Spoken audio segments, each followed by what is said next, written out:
Well, it's good evening and welcome to QR5 Cyber News tonight. It's a Sunday night in Melbourne, Australia, and wow, what a weekend we've had. It's been absolutely incredible. And the Down Under CTF has been on. The Battle of the Flightless Birds it was billed as, and it was no disappointment. It was absolutely incredible. So I think it was 2,135 teams from all around the world, from as far away as Czechoslovakia and even Europe and other teams around the world. It was absolutely fantastic. So these CTFs are absolutely amazing. There's a dedicated team put in hundreds of hours to put these CTFs together. So it's absolutely incredible and a real credit to the team from Down Under CTF. So this is the first time I'd competed in this competition because I looked at it last year and wasn't really at the level of tradecraft to be on the board. But I not only competed for the first time, but I brought a team with me. So we're very proud of how we achieved and the milestones we achieved in that over the past 48 hours. So thanks to everyone. One of the great features of Capture the Flag competitions is the incredible uniqueness of the environment of every competition. I mean, you don't have to cast your mind back to the Tet CTF, the Vietnamese one, which had all the incredible traditional Vietnamese artwork in there. Absolutely brilliant. And I think the Breaker CTF had very original works of art that underpinned the whole platform. So it wasn't just the cyber nerds who were involved in this. It was the artisans, the beautiful artistry of all the digital creatives around these teams that really bring it to life. So I just want to call that out. And Ren, you did an amazing job of capturing the Australian campfire and the New Zealand sort of all the Australian New Zealand birds. Little known fact, cassowaries are just like emus, except they got hard heads for brute forcing the North Queensland rainforest, so which can be very dense. So there was lots to learn about all the flightless birds, and it was a really, really incredible tournament over the last 48 hours. So I'll let the organisers announce the winners and go through that whole process. But one of the great things about this Capture the Flag, and I'm just going to flip the slide here, was incredible artwork around the campfire here. I don't know if you can see the beautiful campfire, all the flightless birds there. Very much very Australian, but I guess New Zealanders love their campfires as well. So there was a lot in this for everyone. There were a number of different categories, from high schools to Indigenous tribes. I know that in WA we have the Noongar people who are very strong in that community around Edith Cowan University, who are always doing very well in CTFs. And of course, there was all the Pacific Islanders. Now, if you'd seen my last video where I was calling out the fact that we need to get behind the Pacific Islanders so that Team Oceania, competing in the international cybersecurity games, can tap more into the Pacific Island um, developing talent to make sure they come through, and it's not just Australia and New Zealand. So, so this was absolutely the graphics were just fantastic. So big shout out to Ren, I believe that's the name of the person, the artisan here in question. Absolutely fantastic. And one of the key features of this, which I haven't seen before, is that every participant could download their certificate of participation. So it was absolutely, you have your place, where you came, how many flags you sold. I thought that was really, really inclusive and really a great tribute that I hadn't seen in a lot of other Capture the Flag competitions. So well done to the team at Down Under CTF. I thought that was a really great touch for people who are competing first time in Capture the Flag. You'd have that little certificate that you participated, you got flags, you got points. It was really, really incredible. So just around the grounds, look, I don't want to steal the thunder of the organisers, but there are a couple of things that were big standouts here. IDEK have been doing very well in recent competitions. They recently went to the DICE CTF finals, I think it was, here on CTF time last weekend, or in the DICE CTF finals. Now, that was a competition that was run a little bit earlier, back in, I think, March or April, where you could, no, February, I think it was, January, February, where the final top 8 or something went to do this on site in New York City. So, big trip to New York City for all the people who qualified for the finals there. That was great. So IDEK have been performing quite strongly around the world in some of the competitions. So one of my favorite Hackers crew, big shout out to them. You're doing great work there. And now when you, as maybe you're getting started in this area, a lot of these top teams actually recruit people. So if you've got skills and you've got tradecraft, they may potentially interview you or recruit you to be part of their teams. And as we're seeing, well, I think we saw over $15,000 in prize money for this particular tournament. But at the next level up, you've got things like 0-Day Initiative, where I interviewed Dustin Childs recently, and there was a prize pool of $3 million over one weekend for people who could find 0 days in previously thought to be good software, or software architecture. So they were even hacking Teslas. So the industry is really evolving around Capture the Flag, and there are lots of opportunities opening up. So you might think, oh, I just got 5 or 10 flags today, and I'm just getting started. But there's opportunities out there for people who are persistent and consistent and learn and grow in their tradecraft every day. They do a little bit of something every day. So that's really exciting. That the whole CTF environment is opening up, and with CTF time here, who has a leaderboard here. There are over 36,000 teams that are already competing in Capture the Flag competitions this year, and that's absolutely incredible. So it's very much a fast-growing industry. Cybersecurity is on everyone's mind at the moment, as we need the people with the tradecraft to help protect our businesses and companies. So it's a great way. Capture the Flag is really a great way to get started in the industry, develop your tradecraft, prove your skills, and employees, when you have a beautiful certificate like this to add to your resume, absolutely brilliant. So that's really incredible. So I just want to come back to a couple of other things here.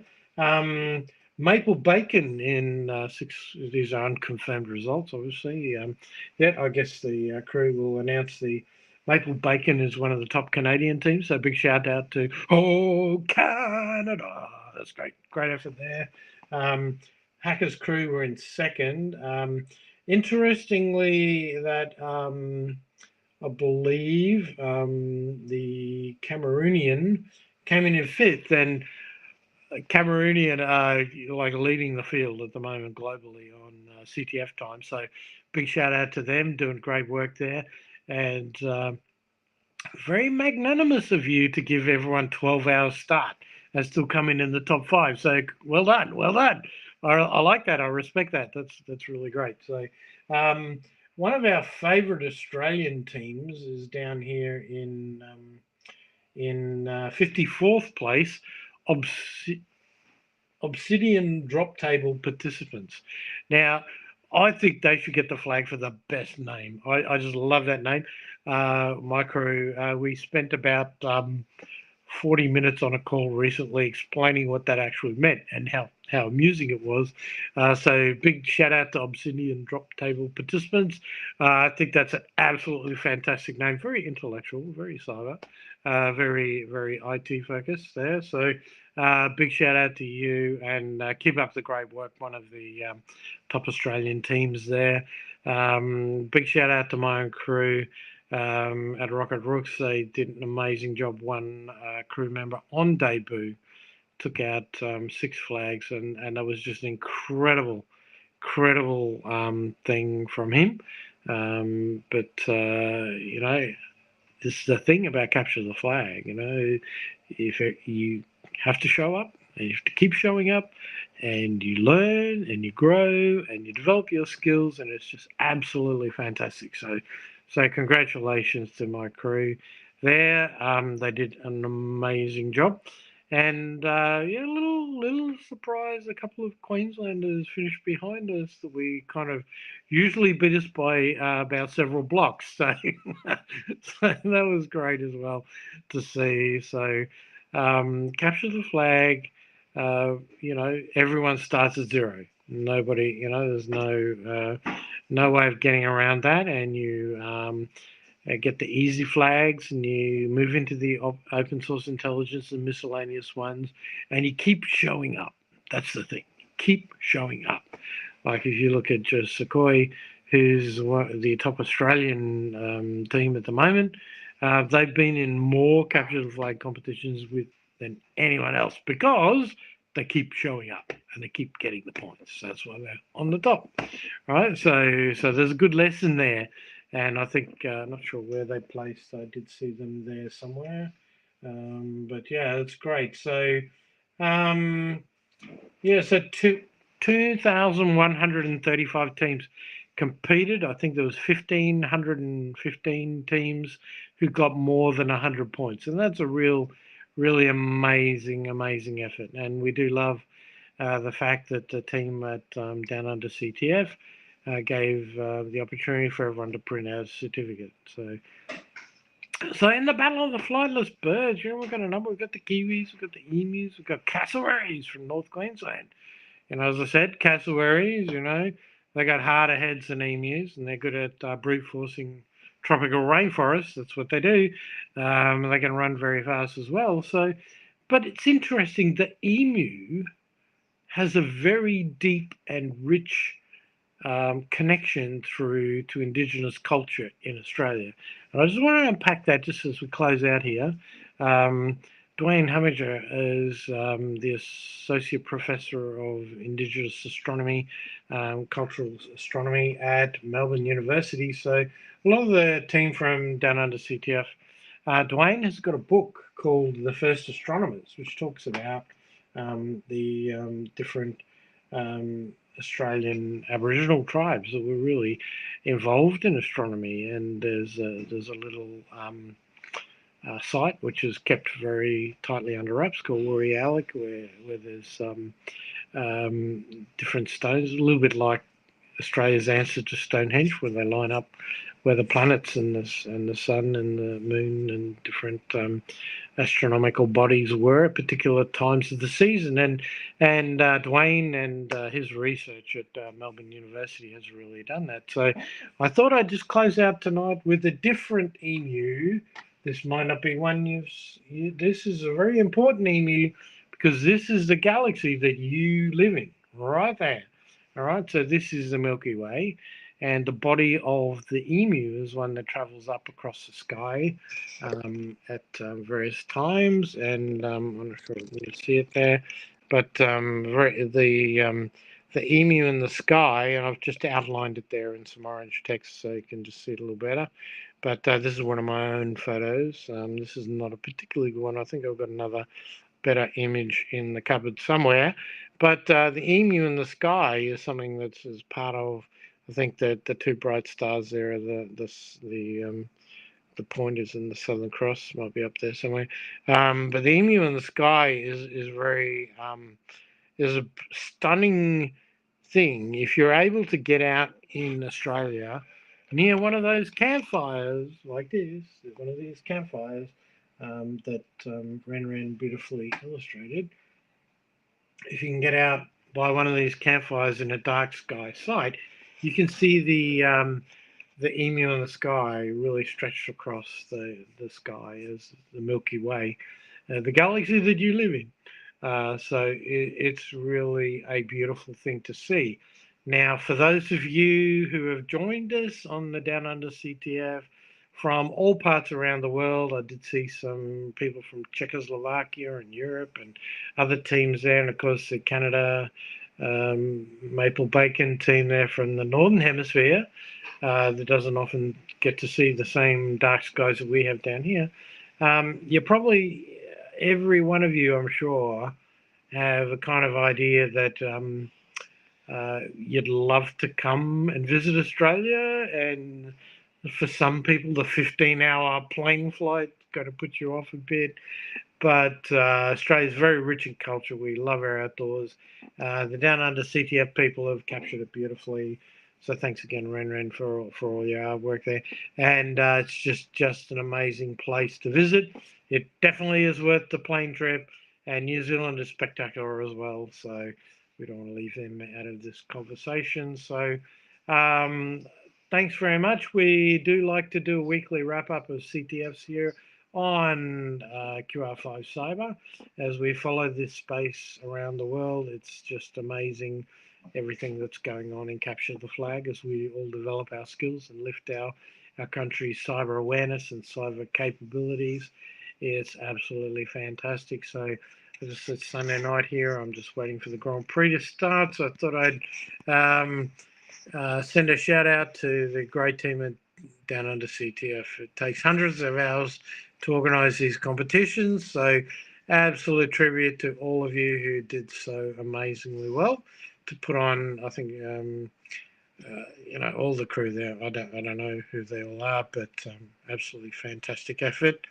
And that's it. Over and out from QR5. Signing off from Melbourne, Australia tonight after the Down Under CTF is over and done with. Don't forget, PCAM Plus for Australians in high schools coming up August 3, 4. Make sure you get involved with your school. Register for those. They're all around the TAFEs and unis hosting that event. It's an on-site event with a training day on the 3rd and the competition day on the 4th. So enjoy. There are no global ranking points for that one, but in terms of capturing the hearts and minds of our high school students, it's absolutely brilliant. And you'll learn a lot. You'll have a great evening. And just a shout out to the great sponsors here. Just scrolling across the screen there. Please do log in to the website, even if you may not have competed, and respect the sponsors who put up the prize money for this event. And that's over and out from Melbourne, Australia, QR5 News and Cyber Experiences and CTFs signing off from Melbourne. Thanks. Good night.